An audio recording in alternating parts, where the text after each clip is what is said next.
yaa ngi si X. bien sûr. Alioune Tine ak waa Pastef yi yaa leen gis jamono ji. gis naa la. alors Alioune Tine nag def na. Alioune Tine man je communiqué Arfan. moi je le vis ma ñëw moi je le vis chaque jour. je lis Alioune Tine chaque jour. Alioune Tine tontu na bu baax a baax les pro Pastef. ni respecter ceux qui vous ont défendu hier.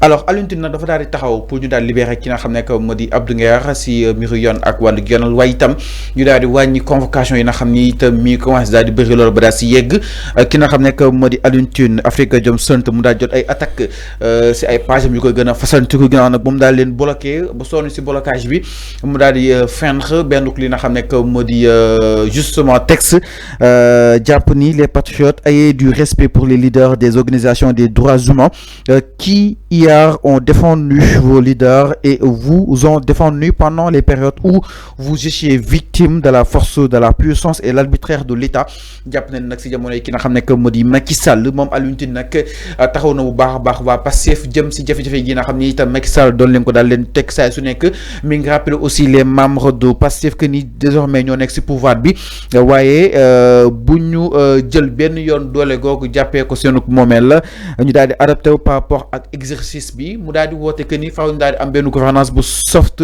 c'est-à-dire soft power mu daal di conclure que ni su fekkee ni li muy wax dafay daal di déranger dafa fekk ni mi ngi liggéey moo waral ay waxam daal di impacté moom Alioune Tine nag doon addu jëmale si contexte bi nga xam ni itam arrestation yi bëri na lool Abdou Nguer et compagnie alors Arfan naka na ko daal di jàngatee Alioune Tine on lui doit du respect surtout ak ñi nekk Pastef selon ses propos que ni il a toujours justement été là de soutenir tey ñi toog tey ak seen ay leaders. Fallou tout le monde était là. de soutenir comment dirais-je le Sénégal c'est pas Pastef lañ doon soutenir. c'est le Sénégal. le Sénégal était en dérive ci jamono Macky Sall moo tax nga gis soulèvement populaire boobu jeunes yi génn di défendre la démocratie di défendre aussi la République c'est pas Pastef lañ doon défendre alors je lis Alioune Tine chaque jour dama koy lire chaque jour que je fais. mais naka xale may jàmm may ma ñëw Fallou je lis Alioune Tine chaque jour. Alioune Tine il a le droit bu gisee Sénégal mu nekk ci ay tolof il a le droit de dire ce qu'il veut ou bien li war a rafetal dëkk bi il a le droit de le dire Alioune Tine il faut que aussi mu xam ni il doit arbitrer il doit être au milieu chaque jour ma wax ko fii j'ai du respect envers lui j'ai du respect envers Alioune Tine mais il faut que mu xam ni que war na mën a équilibrer ses attaques war na mën a équilibrer aussi ses interpellations war na aussi équilibrer son point de vue parce que Alioune Tine son point de vue dafa jeng chaque jour ma wax ko fii dafa jeng Alioune Tine dafa jeng si des insulteurs insultent un premier ministre ou un président de la République il ne dit rien c'est comme si il consent il coopère moom Alioune Tine mais il va falloir ñu convoquer ces insulteurs là mu commencer bind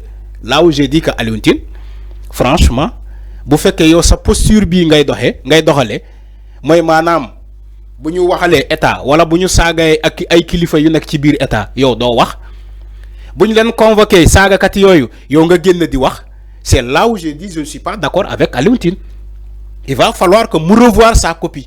mais enfin la société civile mag aussi la société civile dama ne la société civile contre avant la société civile les Sénégalais étaient là pour défendre seen bopp c'est pas la société civile ba mu dama ne sérieux soyons sérieux les gens qui se sont manifestés Alioune Tine du àddu jëm si saaga yi nga xam ne itam ñu koy saaga ñu nekk si nguur gi est-ce que jàpp ni itam ba tey dafa nekk si li ñam c'est-à-dire la société civile ñoom tout le temps dañuy gën a féete si opposition bi di dicter aussi pouvoir bi parce que bëggu ñoo bàyyi lépp pouvoir war ko bëgguñu leen jàppale dem ba indi wàllu autoritaire moral ñu xaw a féete si côté bëre pour rappeler ñi toog tey seen ay responsabilités. Fallou li nga wax ni c'est très grave c'est très grave xaw ma foo ko jëlee mais c'est très grave.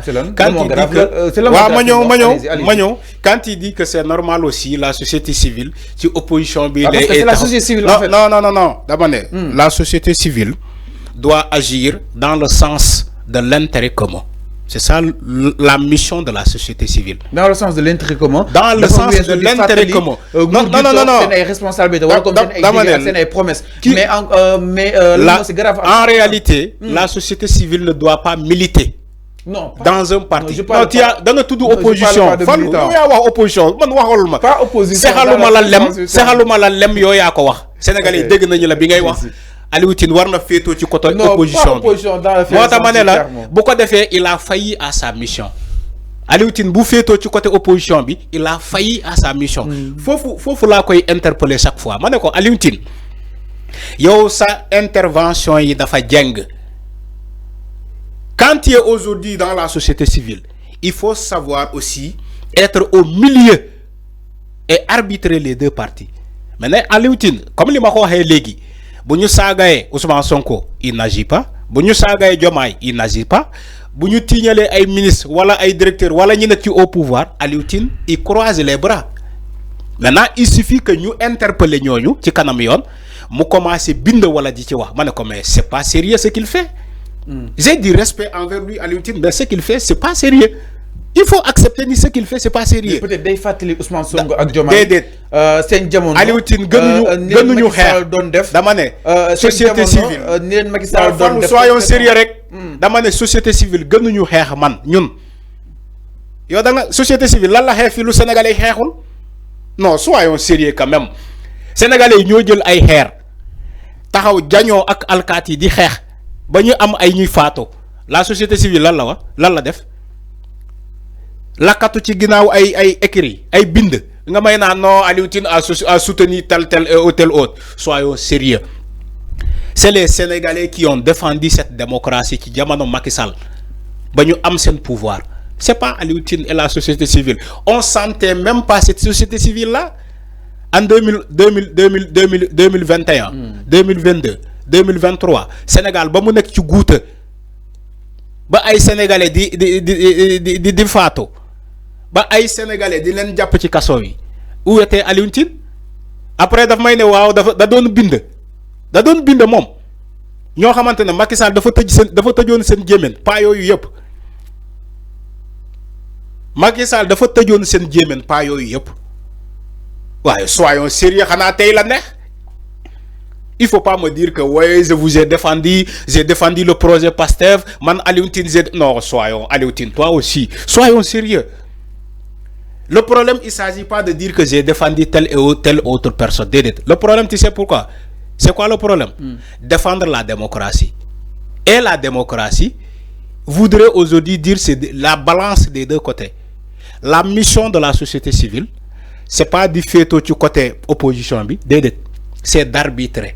Même opposition bi bu djoumé yow Aliou Tine nga né opposition bi djoum ngén ay saga kat bu ñu nekké ci réseaux sociaux di saga Aliou Tine war nga bind né len bay len saga yi ken cautionné wul saga bo len continuer loi dina appliquer wu sen kaw ni lañuy recadrer nit mais Aliou Tine il le fait jamais mom day xaar ñu japp Abdou Nguer mu bind libérer Abdou Nguer au nom de la démocratie ñu japp Bah Diakhaté mu bind libérer Bah Diakhaté au nom de la démocratie. Nous avons Ardo Ning, Aliou Tine bind, libérer Ardo, ainsi de suite. Maintenant, nous avons sagay, mom du bind. Fallo. Soyez sérieux. Soyons sérieux, là. Que ça soit Aliou Tine, que ça soit Kenan ak Kenan. On doit être sérieux dans ce pays. Parce que Sénégal, du momel ken. Sénégal ñepp la. Day dégg même ñi fi nek tay bu suba dañuy wacc dem ñeneen ñew. C'est ça la réalité. Mais bo gisee deug da ngay wax deug bi mu jeex. Alors mi non. Mais pas bu melni yow nga gis deug ngay masla. Il faut arrêter ça.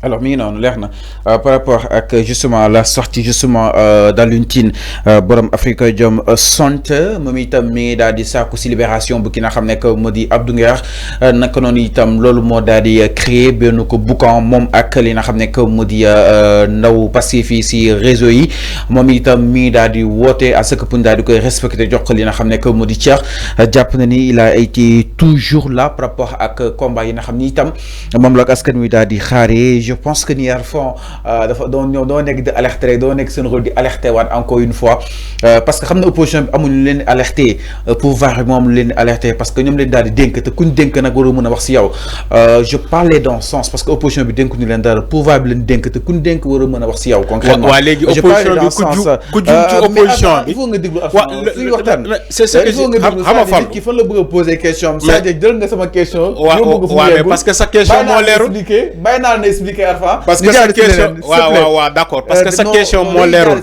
da nga war a relancer da nga war a relancer mu leer taxaw je pense que fu rërëm la parce que di alerter ñi ñu dénk dafa war a alerter dans tous les sens day alerter dans tous les sens kuy alerter da ngay alerter dans tous les sens saagakat bi buy saaga da nga koy alerter buñ ko jappé tamit nga alerter c'est là où c'est ce problème que j'ai avec Alioune Tine il doit alerter de tous les côtés alors ñu ñëw ci leneen Arfan par rapport c'est ce que je dis man kay bañuma alerter mais alerter dans tous les sens alors ñëw ci benen mbir